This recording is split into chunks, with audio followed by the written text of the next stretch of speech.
guys, welcome back to my channel.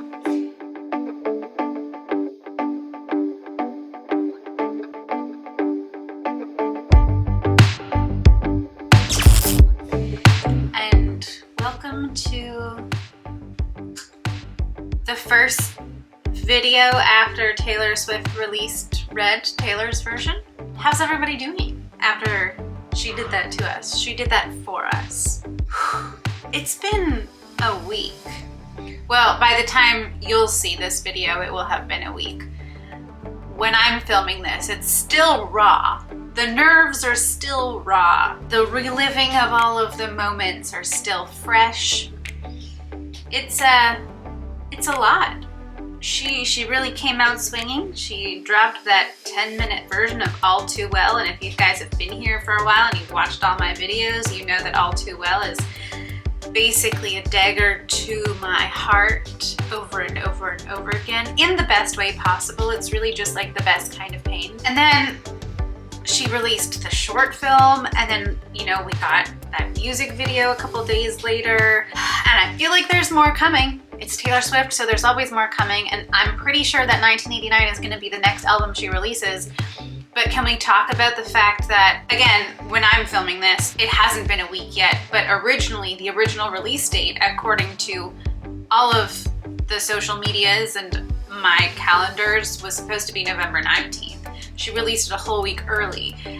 So something is coming. Something already has arrived, I'm sure, by the time we're seeing this, and I'll probably leave something in the description box or in a comment being like, oh my god, this is what it is. But I could be wrong. Anyways, this is not a Taylor Swift reaction channel, although maybe one day I will do that. I contemplated picking up my guitar and, you know, doing the old melancholy strum. I don't know why I did it this way because I play guitar this way. But I thought that I would spare you my emo screeching because you really only need to get that, you know, once every couple of months in a miscellaneous vlog. And I already torture y'all enough with my 56-minute long videos, so I pushed past the impulse. And here we have a video instead. As you can see, I have a bare face. The only thing that's on this tired little blotchy face is skincare. We're going to do some makeup today, and we're going to pick up a conversation that I left off in, I think it was my Go to Bed With Me video. I can't even remember how long ago I filmed that, but we're going to pick up the conversation that I briefly touched on in that video, which is about luxury. And if you have read the title of this video, you already knew that that's kind of where we were going. The face of makeup that we're doing is not luxury makeup. We're not using luxury makeup, but I really wanted to dive deep into this conversation around luxury, especially in the beauty space, especially in the influencer space. If you are an avid participant, whether you're a creator or just, you know, an audience member, you're an observer, we are constantly inundated day after day, minute after minute with the like industry standard of quote unquote luxury. And as I was thinking about, you know, really kind of fleshing out this video, I was like, what even is luxury? Like, what is the definition of luxury? So I'm gonna put it up on the screen here, but I'll also read it. If you just like type in what is luxury, the immediate little definition that comes up thanks to Google or Oxford Languages, that's where Google pulls it, is luxury. The noun is the state of great comfort and extravagant living. If we go to Merriam-Webster, Merriam-Webster defines luxury as a condition of abundance or great ease and comfort, something adding to pleasure or comfort but not absolutely necessary, or an indulgence in something that provides pleasure, satisfaction, or ease.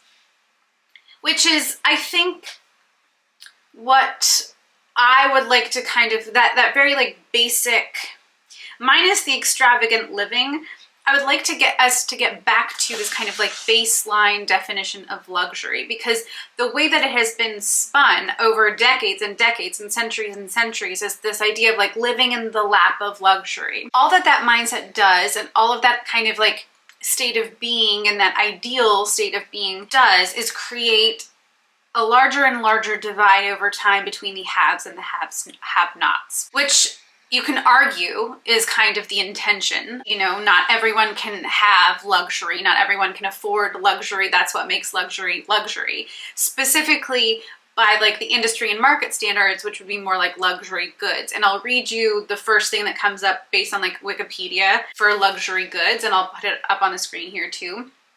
In economics, a luxury good is a good for which demand increases more than proportionally as income rises, so that expenditures on the good become a greater proportion of overall spending. Luxury goods are in contrast to necessity goods, where demand increases proportionally less than income. Does that make sense? We understand that's basically what I just said is, you know, what luxury goods are, what luxury makeup is, what luxury beauty is, what luxury fragrance is, what luxury fashion is all stuff that goes beyond the day-to-day what we need for our lives. It's all of the things that we want. But when you're in this industry, especially now in this state of, you know, existence where we're very much in, you know, late stage capitalism, we're in constant states of consumerism. All of us, including myself, really lean towards like retail therapy. The industry, when it comes to luxury, as far as I'm concerned, my perspective of this is that they really like to conflate wants and needs. And so they make us want or need, and often it's both, these luxury goods. And I think similar to some of my other conversations, you know, we have to dig deep into why that is and where that comes from. And my whole intention with this video is kind of redefining luxury, and again, getting back to that like very base understanding of what luxury means. And in a recent video that Hannah Louise posted, and I talk about her all the time because I'm obsessed with her. I love her so much. She is so eloquent and so brilliant, and she approaches beauty and this space in such a gorgeous way. I'm envious of the way that she approaches this space. It is what I aspire to.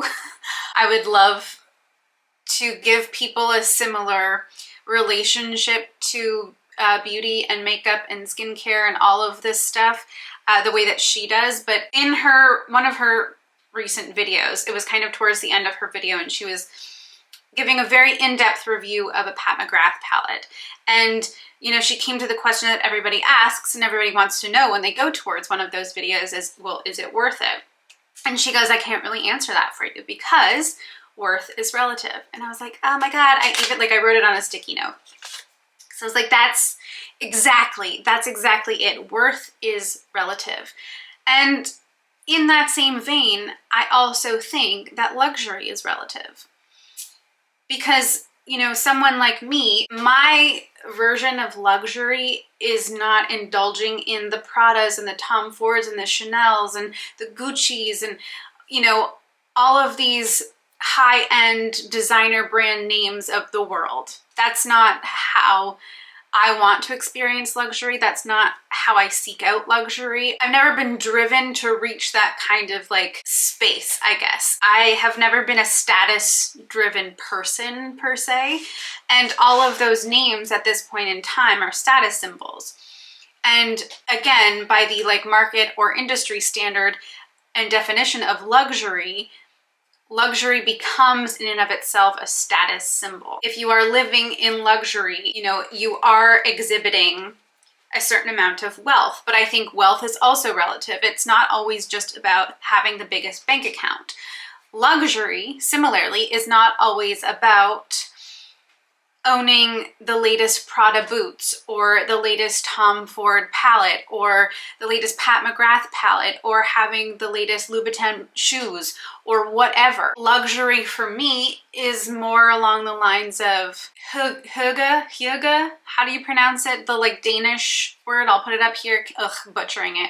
But like that's luxury to me, is being cozy and comfortable, and luxury is constantly having a hot cup of tea in my hand, and luxury is, sure, looking pretty and cute but it's also about feeling. For me, luxury is not associated always with objects. It's associated with feelings. In that video where I kind of started noodling on the idea of redefining luxury, I had just gotten into bed and I was in fresh sheets and, you know, snuggling down in a cozy bed with a big fluffy duvet and all kinds of pillows and, you know, soft blankets. That's luxury. So I want us to start together kind of reinventing how we approach luxury. I don't always think that it has to be, you know, shopping for the most expensive things and owning the most expensive things and having our walls covered in the most expensive art that we might not actually like, but it's just there on a wall because we want to say that we have it. Our homes and our lives should be decorated and filled with the things that actually bring us joy, and that is what should be luxurious to us. Does that make sense? I have now just spent the entire beginning of this video giving my entire lecture and haven't put any makeup on my face. So we're gonna shake out the hair, throw back the bangs, and start to get into it, all keeping in mind this idea and intention of the new luxury. And to kind of further my point, I may have already said this, but none of the makeup that I'm going to be putting on my face today would probably be considered luxury. Will we look luxurious? We're going for a soft girl look today, and I will show you part of that look, which is very important, and that is these adorable, I can't get in the frame, shoes. These little chunky Mary Janes. Aren't they just the cutest things you have ever seen? Yes. And you know what? Sometimes I look in the mirror and think that exact same thing about myself. In my 30s, I have determined that being small and cute is totally okay. I'm going to do soap brows today for the first time in a while. I am just literally using soap in a repurposed jar, and I'm going to activate it with the Divine Essence Organic Damask Rose Floral Water, which you have seen many times by now. I'm just going to give it one squirt because I don't want this to be too messy. You know what? I'm just back to the fluffy hold because the bangs are getting very long again and you can't really see, you can't see them. So we're just pushing them up because my bangs will push them down. I don't know. Does this make sense? Do you guys understand where I'm coming from? I don't think there's anything wrong with, you know, every now and then wanting to get yourself something beautiful. But I think more and more, I really do want to kind of live and consume in the same kind of ways that people like Hannah Louise Poston do.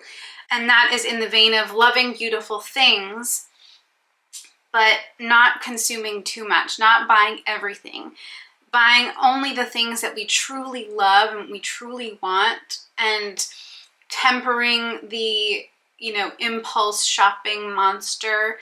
Is this going to be my New Year's resolution to really work on that harder? Yeah, absolutely. I'm gonna go in with some concealer now because there are some bags and we've got a lot of redness happening on the nose because I can't stop picking, and there's always, you know, blemishes on the chin which like to make themselves known. So today I'm gonna go in with the Ritual de Fille Ethereal Veil Conceal and Cover, and I am using the shade Naiad, and holy shit guys, that's pan. I've hit pan.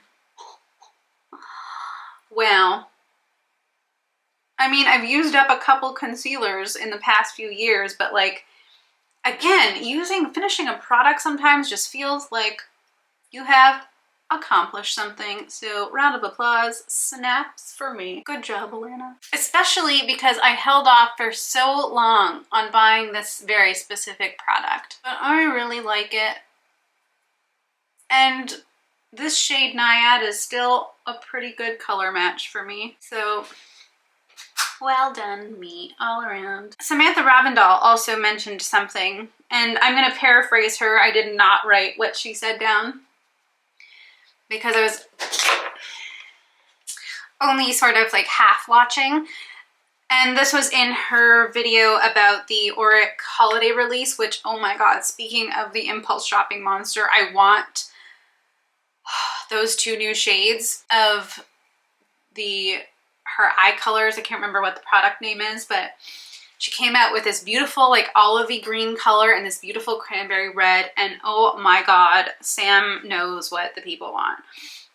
But she similarly was talking about, you know, one of her kind of pillars and like values of the brand Auric and why she started it and kind of how she started to consume in the beauty space was having less but coveting those items that she had, whether it was luxury or otherwise, but not just buying and buying and buying and having and having and having, but coveting. And I really want to get coveting into my brain too, and maybe into all of our brains. So worth and luxury are relative, and in that relativity, we are going to covet the luxuriousness of whatever those things are for us. Does that make sense? Am I just talking out of my butt? Perhaps. But I just covet. She wants to covet the things that she has. And I just was like, this is how we restructure. Again, because we make these things relative, we pull ourselves out of the boxes that society and these industries keep trying to shove us in, and we define those spaces for ourselves because everything is relative. Because we don't have to live in these binaries. Because I don't have to define wealth and luxury the way that, I don't know, the queen defines wealth and luxury, you know? Not that I ever would, but we can draw those lines for ourselves. We don't have to have them drawn for us. Throw out the goddamn coloring book and grab a piece of scrap blank paper. Make up your own story. Draw your own pictures. The universe is yours to make what you want of it. Okay, I am just talking poetic nonsense now. I'm gonna take a sip of tea. Cannot, for the life of me, get Red Taylor's version out of my head. It has been nonstop. I am just listening to it over and over and over again. It helps that there's 30 songs. And that's, you know, something else that's luxurious to me is having a 10-minute version of All Too Well. Tell me that's not absolute pure luxury. It is. It's luxurious for my ears and my soul to just bask in 10 full minutes of that deep, epic, emotional journey. Am I wrecked because of it? Yes. Do I love it? Yes. I left an important makeup item in my room. BRB. All right. What I needed was kind of the base of my whole eye look. And as I said briefly, because I was too busy giving a lecture on luxury, a luxury lecture, I am doing kind of like a soft girl makeup look and vibe today, which again, the outfit was part of, the hair accessory was part of, the girly floral shirt with the little bell sleeves is part of, the little schoolgirl shoes with the white socks. It's all part of the soft girl vibe. And again, I have come to realize that that's kind of just who I am right now. And it's totally okay with me. So if you look up soft girl makeup looks, a lot of the eye looks are kind of more on the like pinky peach side.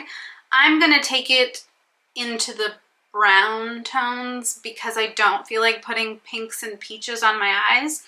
So just, you know, bear with me. It might not be actual soft girl aesthetic, but I'm making it what I want. I'm drawing those lines and boundaries, you know, for myself. So I'm gonna do bronzer and some crease shadow with the same product, and this is the Lily Lolo Pressed Bronzer in Montego Bay. This is also not a new product here. It's starting to look a little haggard, and that's haggard, not Hagrid, although arguably Hagrid did often look haggard. And I have really been using Okay, hair, stop it. I have been using this a lot lately. It's just a great color. I really, really, really like it. And it just blends so easily. I don't know why I bronze my forehead because I put my bangs down. No one's gonna see it. I don't know why people don't really talk about this. I think there's like 1 or 2 beauty YouTubers that have definitely discussed this in the past, but again, I think it's just because so many of these individuals are having to review and use so many different products all of the time. Things just get lost, and like it might be a favorite, you know, for everyday makeup, but for me, because I'm not at that level, you get to see it often. And I do use it pretty much every day when I'm not using the Danessa Myricks. So we're now gonna go in with a little fluffy brush, and I'm gonna just plunk that in the crease here. And I'm not being very precise. This is just kind of a sloppy application, but I just want some color and definition up there, specifically like in this little part of the socket, you know, kind of the corner. My eyes are round. The whole like socket is very round. The whole, it's just, there's a lot of roundness happening here. So I'm still trying to figure out how to get that like angled shape that everyone seems so adept at, except for me. So we just keep making circles on my eyes and it's fine. Then I'm gonna take a little like pencil brush. This is it's not a pencil brush. It's an e.l.f. smudge brush, and this thing is my freaking favorite. And I'm gonna go back into the bronzer and just run that along the lower lash line. And this is really all I'm gonna do on my lower lash line today. Okay, next I am going to go in with the eye color. And there's 3 products that I'm gonna use on my eye, but I'm gonna zoom through that so we can just shut up and I can try to attempt a shorter video this time. So I'm gonna go in with the ColourPop Color Stick in the shade Coffee Shop, which is this adorable little color pencil here. And it's one of those like twist step pencils. It's a nice color, very much like a reddy brown. It's a little hard to control with what I want to do, so I'm just taking a teeny tiny angled brush there and I'm going to grab the product from the stick and then put it on as kind of a winged liner. And then on the lid, I am going to use the New Evolution eyeshadow in Socialite. It is a really nice true bronze shade, but because it's very bronze and as a result leans a little bit, like has a green tone to it, and I don't want it. I kind of want more of a copper vibe. I'm then going to go over top of it with the Bare Minerals bronzer in Kiss of Rose, which you guys know that I love. So let's zoom through that, mostly just so that I can listen to more Taylor Swift. Okay.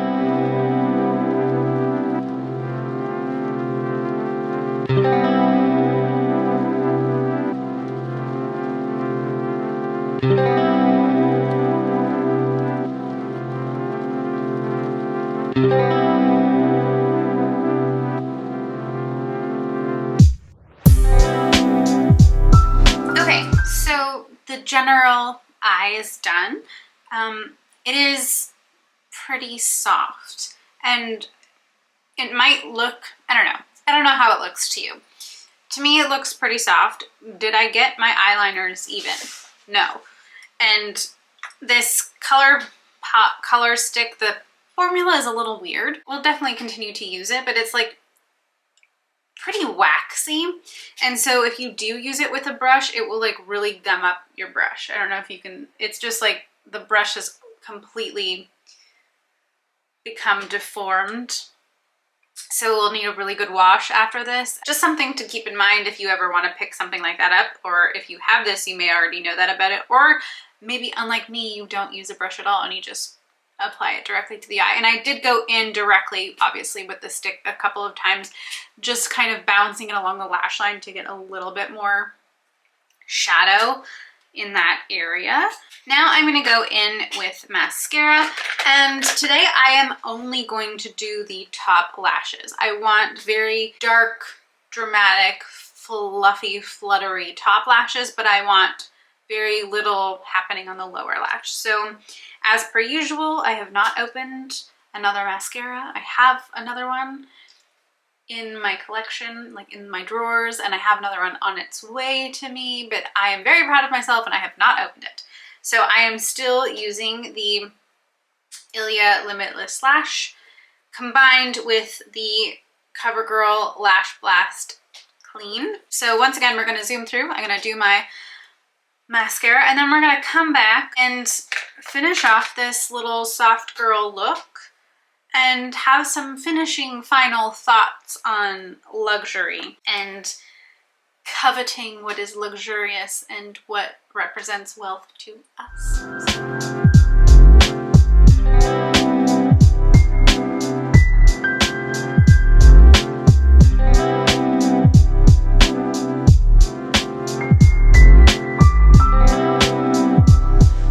Okay, the soft girl effect is starting to take effect. The eyes are done. Shall we do that stupid thing where I zoom you in when I should have zoomed you in like 20 minutes ago? Oh, hi. What do you think? What do you think of the eyes? I think they're pretty. And I also think that these contacts, this color of contacts, looks super cute on camera and just adds to the whole effect. We're gonna zoom back out, and now it is time. My bangs really don't like to be messed with. They just like to be left alone. Now it is time for the cheeks. And I am going to double up on the blush a little bit here because, again, soft girl makeup, we need blush. It's like more like soft e-girl on the blush specifically. So I'm going to start with the Tower 28 Beach Please blush in the shade Power Hour because I still haven't opened the other one. And I'm going to just dab my blush into there and start dabbing that onto my cheeky cheeks. And I am doing apples and up. Apples and up. I am still very much concentrating my blush on the center spots of my face. It's just part of the cute look, you know? And then nose, and like right on top of the little scar part on my nose from where I was picking. So we're disguising it with blush. We're just going to make the nose red intentionally. Ah, I really like that blush. It's so cute. I'm gonna turn my mirror to the normal side so I can see myself normally. That's a cute amount of blush, but we're gonna take it just a step further, and I'm gonna top that with a powder blush, and this is the Annabelle Perfect Butter Blush in the shade Bush Rose. Look at this cute little package. And that's a nice pretty color. It's honestly very similar to the Power Hour, but it is so pigmented. And I'm just going to use the same brush and just dab that. And I have to go careful because it is pigmented, but I want very blushy cheeks. I want very cute blushy cheeks. And I'm going to take it up just a little closer to the under eyes because we're gonna be cute. And a little more on the nose. And I would do some on my forehead, but that would be stupid because my forehead is fully covered. Do you see why I'm not doing my eyebrows anymore? You can just get a hint of them. They're dark enough that you can see that they're there, and that's all you need to know. Okay. Now, apparently, to do a proper version of the soft girl look, we have to use highlighter, and like y'all know that I don't do highlighter. It's not something that we do here. But we're going to attempt to do some cute highlighter in a few places. So I'm going to take the Danessa Myricks Vision Flush in Tiara because I happen to have that. And I'm going to dab some on the back of my hand. And it's a beautiful goldy champagne color. I have no idea what I'm doing. I think maybe I'll try using my finger. So I'm going to take just a teeny tiny bit on the tip of my finger, and I'm going to apply that to the tops of my cheekbones ever so slightly. I just want it to be subtle. Whoa, that picks up in the camera nicely. I don't want it to be this like huge line of, you know, demarcation here. I'm just afraid of highlighter. I feel like my face is always so glowy enough because of all of my skincare and everything. Okay, I feel like I want to put a little bit on the tip of my nose, like all of those cute girls really do, but I feel like I should powder first to get the rest of the shine off of the spots that I don't want it. So I did just bring out a little powder. I dug this out of a drawer and realized that I still hadn't finished it, and I've had this for literally 4 or 5 years.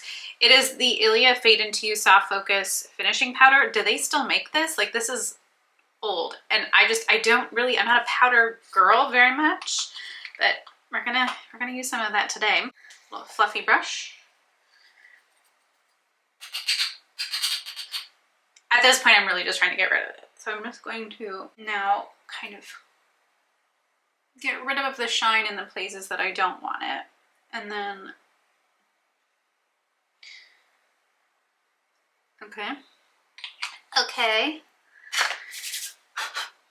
now, I still have some tiara on the back of my hand, and I'm gonna dab it on the tip of my nose. And does that look really stupid? It's just drawing attention to the fact that I have a large nose, or a large ball on the end of my nose. And because I don't contour my nose, you know, I'm not really helping myself in that department. I don't know. It's just shiny. It just looks huge. We tried. It doesn't mean it's not super cute though. I think it's super cute. Do we need a little bit more blush? Is that outrageous? Should I do just a teeny tiny bit more blush? Khaki would say yes. A little bit more on the cheeks there. You don't need more on my nose. Just a little bit more. More blush, more blush, more blush. Okay, now to really finish off this cute little soft girl look, I don't know how I feel about that highlighter, man. Oh, just don't know. We're gonna do some faux freckles. Obviously, I still have my Freck OG. And I'm gonna zoom through this. I'm gonna pull my mirror closer here, and definitely need the magnifying side for this. See you on the flip side. You know what? I'm not gonna zoom through it. I'm just gonna do a transition. Okay. Freckles are on, and maybe from this distance they look a little subtle. From this distance, they're fine. I'm not very good at putting them on, especially on my nose, but I think I look pretty dang cute. And the only thing that's left is a lip. And I pulled out 2 of my Bite Beauty Yay Sayer Plumping Lip Gloss. I've got Cider Donut here, and then I've got Sugar Drizzle. I feel like I should go with Sugar Drizzle because I don't hate the natural color of my lips. And we just want them to look a little juicy and plump. Cute. I love the way that this stuff smells. All right, that is my little soft girl look. And with the whole fit, let me pull my sleeves down. It's really just, you see the little jeans and the sleeves and the shoe. It's cute. I like it. It's a look that I can really get into, and I have always put mascara on my top and bottom lashes. I rarely just put it on my top. And I like it. I like the effect, and I forgot that I had this hairband, and I like this hairband, and I like this look, and I like you guys, and I hope you liked this video. And as a reminder, just to reiterate, we are taking back what it means to experience luxury, to bask in luxuriousness. Luxury is relative. Let's remember that. Let's add that to our list of affirmations and mantras. Luxury is relative. And don't let anyone define for you what you should or shouldn't covet, what you should or shouldn't define as, you know, wealth or luxury in your own life. We've said this time and time and again, and if you're new here, hi, I'm not a minimalist. Folks, if you've been here for a while, we know this. I am not the beige wall, white bed sheet kind of girl. I am cozy and comfy, and I like color, and I like girly things, so I'll insert a picture here of my bed. This is luxury to me. This is my brand of luxury. Warm, cozy lights, big fluffy bed, lots of pillows. That's luxury to me. Again, the big cups of tea. Most people would not consider this phase of makeup to be luxury. I didn't use quote unquote luxury products, but it's cute. And why can't being cute and feeling cute and appearing cute also be a form of luxury? Some would say it is a luxury to be able to do such things, right? Worth is relative, luxury is relative. And I will send you off with that notion that we get to define those things in our lives. The industry and the market will constantly try to pigeonhole us and define our wants and needs for us, but we, I think, get to take that back. We are rapidly approaching a new year, and I think all of us need to take control after the couple of years that we've had. So why not start with some things that bring us joy? Like, I'll say it again, let's make it a drinking game. Jazz hands and luxury. I don't know if I have very much more to say on the topic. I have beaten the dead horse. I have probably not really articulated everything that I wanted to articulate. I didn't write notes. I'm just kind of talking off the top of my head. But I think we need to stop the binary thinking. We need to stop focusing and narrowing in on the divide between the haves and the have-nots. Because at the end of the day, we're all just people. And what makes, it's that, you know, someone's trash is another person's treasure kind of vibe. Obviously, the platforms that we're on, the digital social spaces that many of us occupy, can make joy and comfort in ourselves and in our own lives very difficult. They are facilitators in that conflation. Is conflation a word? It is now. That the conflating of wants and needs. We're humans. We're always going to want things. Always. I don't think there will ever come a time when there isn't something that we are not wanting or lusting after. But having our needs met has become a luxury. So that's, you know, kind of, if we're going to go socio-political, we usually do, that's something to consider as well. That's the kind of world that we live in. So let's take luxury back. We don't constantly having to be feeding the machine. Let's feed ourselves.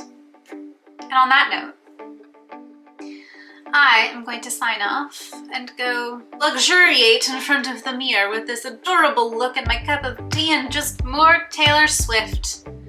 I hope you do the same with whatever beverage and genre of music that you choose, because I'm not your real dad. I'm not going to tell you what to do. However, I will kindly ask that if you liked any part of this video, please give me a big thumbs up. And if you're new here and you made it all the way through this video, hi. So happy to have you. Love that you're here. Would love for you to continue to be here, and I highly recommend that you click that subscribe button and join the Land fam.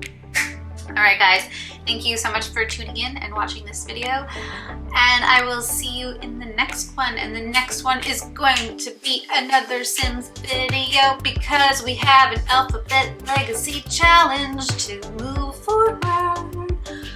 That's gonna be a good time or a chaotic time, probably both. Okay, that's it for me. Thank you guys so much, and I will see you in the next one.